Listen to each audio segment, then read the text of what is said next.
அருட்பெருஞ்சோதி அருட்பெருஞ்சோதி தனிப்பெரும் கருணை அருட்பெருஞ்சோதி.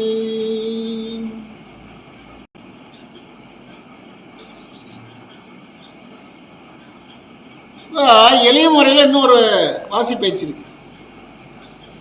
ஏன்னா ஓங்கார மந்திரம் ஓம், அதில் ஓம்ன்ற எழுத்துல ஆ உ இம் 3 எழுத்து உள்ளெடுக்கும். உயிருக்கு 3 எழுத்து, அன்புக்கு 3 எழுத்து. இப்போ ஓங்கார மந்திரத்துக்கு 3 எழுத்து. ஓம்னா அதில் ஆ உ இம் 3 எழுத்து, அகாரம் உகாரம் மகாரம். அது என்ன செய்கிறோம், சின்மத்தில் அப்படி உட்காந்துட்டு 2 மூக்கு வழியாக காற்றை இழுத்து ஓ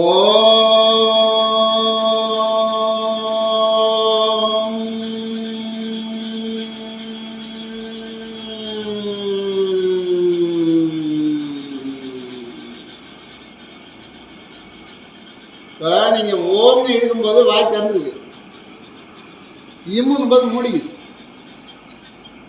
ஓமன்னும் போது திறக்குது, உள்ளகிற விஷ காற்று வெளியாகுது. ஊன்னும் போது நம்ம நுரையீரல் நல்ல ஆற்று நல்லா வேலை செய்யுது. இம்முன்னும் போது மூளை வேலை செய்யுது. இப்போ ஒரே கல்லில் 3 மாங்கானாங்க. அது மாதிரி இது ஒரு காயக்கல்ப தவறு தான். இது காயக்கல்ப பயிற்சி தான் இது. அதாவது சித்தர்கள் எளிய முறையில் எத்தனை பயிற்சி கொடுக்குறாங்க, எப்படியாவது நீங்கள் மேலே ஏறி வாங்க அப்படின்னு. அப்போ முருகபெருமானுக்கு உகந்தது இந்த ஓம். அந்த ஓம் சின்மத்தில் அமர்ந்து நேராக புது தொண்டை நேராக வச்சு 2 முகம் நல்லா காற்றை இழுத்து ஓ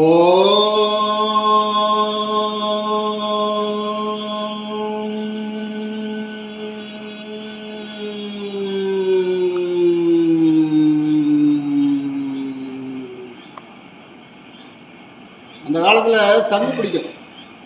8 மணிக்கு ஒரு சங்கு பிடிக்கும், 1 மணிக்கு ஒரு சங்கு பிடிக்கும். மதியம் 1 மணிக்கு ஒரு சங்கு பிடிச்சிங்கன்னா எல்லாம் வேலையை விட்டு வந்துடுவாங்க. 8 மணிக்கு சங்கு பிடிச்சிங்கன்னா கொல்லையில் நிற்பாங்க. ஆமாம், அப்போ வெள்ளைக்காரன் காலத்தில் சங்கு பிடிச்சிது. அப்போ இதை சித்தர்கள் என்ன சொல்கிறாங்கன்னா, எளிய முறையில் ஒரு பயிற்சி. இதை செய்கின்ற பொழுது உடல் சுத்தமாகுது, நாடி சுத்தமாகுது, உடல் இருக்கிற நோய் குறையுது.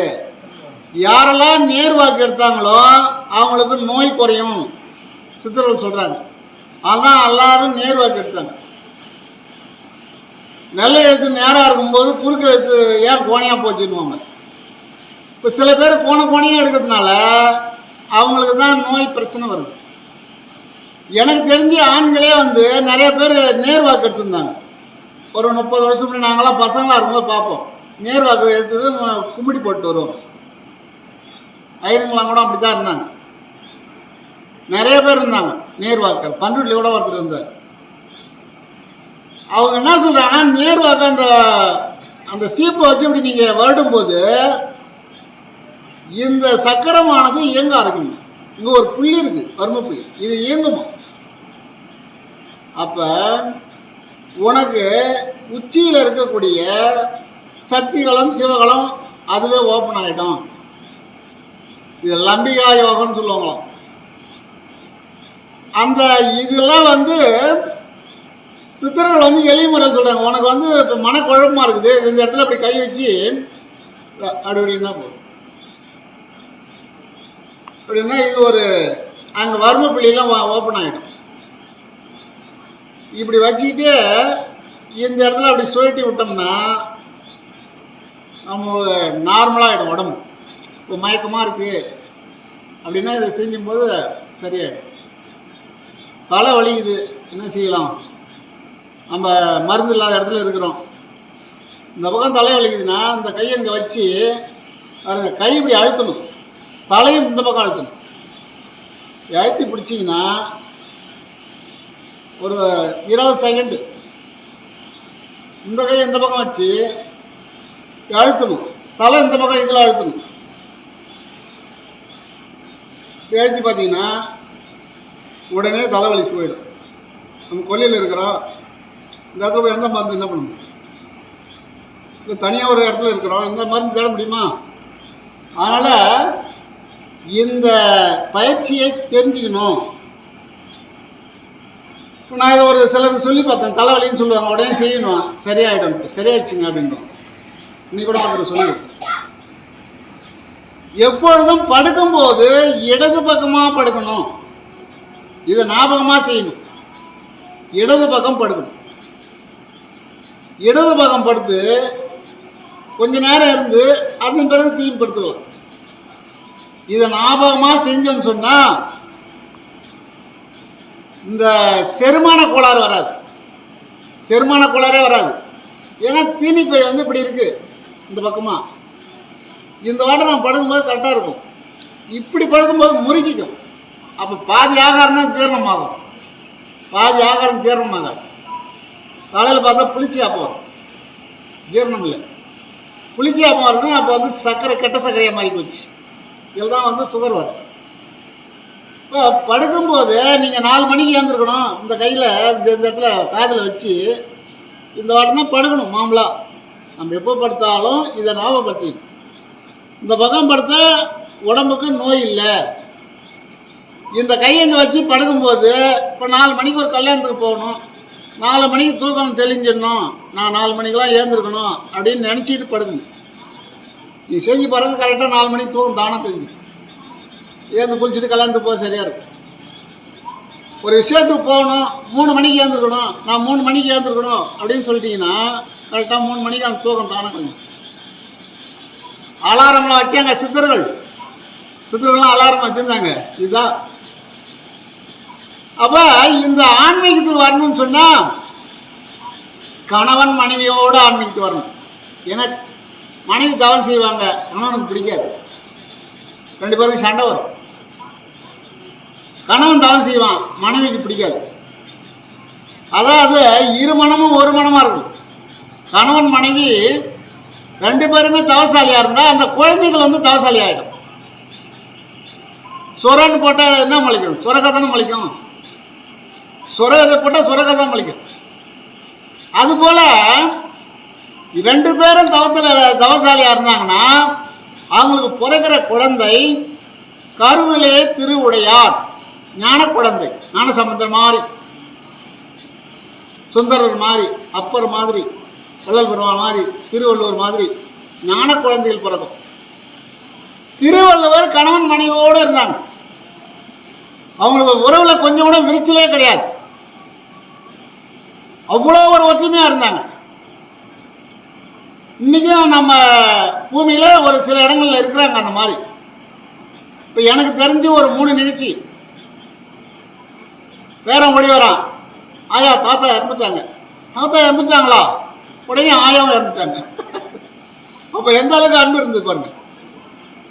இங்கே நம்ம கடலூர் மாவட்டத்திலே ஒரு 10 வருஷம் முன்னாடி ஒன்று நடந்தது. இந்த மாதிரி தாத்தா இறந்துட்டாங்கன்னு பேரன் சொன்ன உடனே ஆயாவும் இறந்துட்டாங்க. அப்போ அவங்களுக்குள்ள எவ்வளோ ஒரு அன்பு இருந்தது. ஆமாம், அந்த கணவனை பிரிஞ்சு இருக்கிறதுக்கு அவங்களுக்கு மனம் இல்லை. அப்பயே அந்த உயிர் பிரிஞ்சிருச்சு. எதுவும் பண்ணிக்கல, அவங்க சூசைட் பண்ணிக்கல, எதுவும் பண்ணிக்கல. தாத்தா இறந்தாரான்னு கேட்டாங்க, அவ்வளோதான், இவங்களையும் இறந்துட்டாங்க. இது போல திருவள்ளுவர் ஒரே ஒரு சின்ன பிரச்சனை கூட இல்லாமல் இருந்தாங்களா 2 பேரும். ஏன்னா 2 பேருமே தவசாலி. இப்போ நாங்கள் ஒரு இடம் போன போது சித்தர்கள் மாநாடு போனோம். அங்கே என்ன சொல்கிறாங்க, உங்கள் மனைவியை கூப்பிட்டு வந்து நீங்கள் தீட்சை வாங்கிங்க, உங்கள் மனைவியை கூப்பிட்டு வாங்க, அப்போ தான் உங்களுடைய குழந்தைகள் அறிவாளியாக இருக்கும், உங்களுடைய வாரிசு அனைத்துமே அறிவாளியாக இருக்கும். எந்த விதையை நாம் இடுறோமோ அந்த விதை தான் முளைக்கும் அப்படின்னு சொல்கிறாங்க. தனித்து யாரும் நீங்கள் இப்போ நிறைய பேர் தனித்து ஆன்மீகத்தில் நான் சைவமாக இருக்கேன், எங்கள் வீட்டு அம்மா அசைவமாக சாப்பிடுவாங்க அப்படின்னு என்கிட்ட சொல்லுவாங்க. அதில் நீ இருக்கிறத புண்ணியம் கிடையாது. இருந்தால் 2 பேரும் இருக்கணும், இல்லைன்னா விட்டுணும், போனமா அந்தமான இருக்கணும். ஆனால் இவர் சைவம், அவங்க அசைவம். உடனே அந்த வீட்டில் பாருங்கள் எலியும் பூனையுமா இருக்காங்க. 2 பேரும் சீரிக்கிறாங்க. நான் ஒரு 100 பேராவது கேள்விப்பட்டிருப்பேன். நேரடியாக ஒரு 10-15 குடும்பத்துக்கு போய் பார்த்துருக்குறேன். மனைவி வந்து தவத்தில் இருக்கிறாங்க, கணவன் ஏற்றுக்கொள்ளவில்லை. இப்படி 2 பேருமே தவசாலியாக இருந்தால் அங்கே பிரச்சனையே இல்லை. சேலத்தில் நிறைய பேர் பார்க்குறேன், கணவன் மனைவி 2 பேரும் வராங்க. எப்படின்னா எங்களுக்குள்ள எந்த பிரச்சனையும் கிடையாதுங்க, நாங்கள் 2 பேரும் தவம் பண்ணுறோம். தவத்துக்கும் கணவன் மனைவிக்கும் எவ்வளோ வித்தியாசம் இருக்கு. அந்த கணவன் அவர் இன்னொன்று என்ன சொல்கிறாங்க, திருமணமாகன பிறகு 2 பேருமே அவங்க என்ன சொல்கிறாங்கன்னா, நீ கற்றுக்கணும் பற்றி நீ மட்டும் கற்றுக்கணும் ஓடிடாத, உன் மனைவிக்கும் நீ கற்றுக் கொடு. ஏன்னா உனக்கு பணிவிட வேலை செஞ்சாங்களே, சமைச்சு போட்டாங்க, துணி துவைச்சாங்க, உனக்கு எவ்வளோ வேலைகள் செய்கிறாங்க, அவங்களும் உன்னோட வரணும். இப்படி தான் சில இடங்கள்ல சொல்லித்தராங்க. ஆனால் சில இடங்கள்ல அப்படிலாம் கிடையாது. அவங்க பண்ண போகிறாங்கப்பா, நான் சொல்கிறது நல்லா புரியுங்க. நீங்கள் வந்து என்கிட்ட நிறைய அன்பர்கள் சொல்கிறாங்க, நான் சைவமாக இருக்கிறேன் சாமி, வீட்டில் எல்லோரும் சைவம் கிடையாது அப்படின்றார். அவங்க என்ன சொல்கிறாங்க, அவங்க சமைக்கிறது இவருக்கு சாப்பிட பிடிக்கல. அப்போ அவர் என்ன பண்ணுறாரு, இவர் தனியாக சமைச்சு சாப்பிட்றாரு, இல்லைன்னா ஹோட்டலில் சாப்பிட்றாரு. அதை தான் இவர் என்ன சொல்கிறாரு, வேதாத்திரி சினம் தவிர்த்தல், கோபத்தை எப்படி அடக்கிறது, அவங்களும் நம்ம வழிக்கு வர்றதுக்கு என்ன செய்யுது, எப்படி அந்த மனைவியும் கணவனுக்கு சைவமாக வந்து பணிவிடை செய்யவும் சாப்பிடவும் இருக்கிறதுக்கு என்ன வழி அப்படின்றத ஒரு வழியை சொல்கிறார் வேதாத்திரி மகரிஷி. ஏன்னா வேதாத்திரி மகரிஷிக்கு 2 மனைவிகள், 2 பேர், 2 மனைவி வச்சு குடும்பம் பண்ணி அனைத்து கலைகளையும் கற்று 96 வயசு வரைக்கும் வாழ்ந்தவர். கூடுவாஞ்சேரியில் 3 ஏக்கரில் ஆசிரமம், பொள்ளாச்சியில் அறிவு கோவில், அறிவுக்கு தான் கோயில் கட்டிருக்காரு. நாம் எது கட்டிருக்கோம், அறிவுக்கு கோயில். அங்கே போனால் அறிவை பற்றி தெரிஞ்சுட்டு வரலாம். இதுதான் அறிவா, இதுதான் உலகமா, இதுதான் கடவுளா, கடவுளை இப்படி தான் வணங்குவதா அப்படின்னு தெரிஞ்சுக்கிறது தான் அறிவு கோவில் பொள்ளாச்சியில். அதனால் எல்லா வல்ல ஆண்டவர்களால் இதெல்லாம் ஏன் சொல்கிறோன்னா, ஏதோ நாமளும் 10 பேர் சொல்லுவோம், ஏன் உரைக்கின்றேன், இறக்கத்தால் எடுத்து உரைக்கின்றேன். இறக்கப்பட்டு சொல்கிறோம், தெரிஞ்சவங்க தெரிஞ்சுக்கிட்டோம், அந்த புண்ணியம் உள்ளவங்க அது வழி நடக்கட்டும், இங்கே வரணும்னு கிடையாது. தவம் இருக்கும் பொழுது சினத்தை, அது அடுத்த வீடியோவில் சொல்கிறேன், கோபத்தை அடக்கினா தான் தவம் பண்ண முடியும். கோபமும் தாபமும் குடிக்கட்டு போச்சு, கோபமும் தாபமும் குடிக்கட்டு போச்சு, கொடியதோர் அகங்காரம் பொடி பொடியாச்சு. எங்கே பொடி பொடி ஆகணும், அதுக்கு ஒரு சூட்சமத்தை சொல்கிறாங்க சித்தர்கள். அடுத்தபடி சொல்கிறேன் நான், அந்த சூட்சமத்தை கடைப்பிடிச்சா எப்பேற்பட்ட, அது சிங்கமாக இருக்கலாம், புலியாக இருக்கலாம், பாம்பாக இருக்கலாம், நம்ம கண்டா அது விலகும். அந்த ரகசியத்தை தெரிந்து கொண்டா நாளைய மனிதனுக்கு அவசியம், மிகவும் தெரிஞ்சு கொள்ளக்கூடிய ரகசியம் இது என்று சொல்லி, எல்லா வல்ல ஆண்டவர்களாலே நீங்கள் அனைவரும் ஞானபாதையில் சென்று இல்லறமும் துறவரமும் ஒன்றாக சேர்ந்து இறை வழிபாடு நடத்தினாதான் அது இல்லறமாகவும் நல்லறமாகவும் இருக்கும் என்று சொல்லி என்னுடைய அனுபவங்களை தங்களுக்கு தெரிவித்துக் கொண்டோம். கற்றது கையளவு, கல்லாதது உலகளவு, எனக்கு தெரிஞ்சது கடுகளவு என்று சொல்லி, வாழ்க வளமுடன், வாழ்க வையகம், வாழ்க வளமுடன், வாழ்க வையகம்.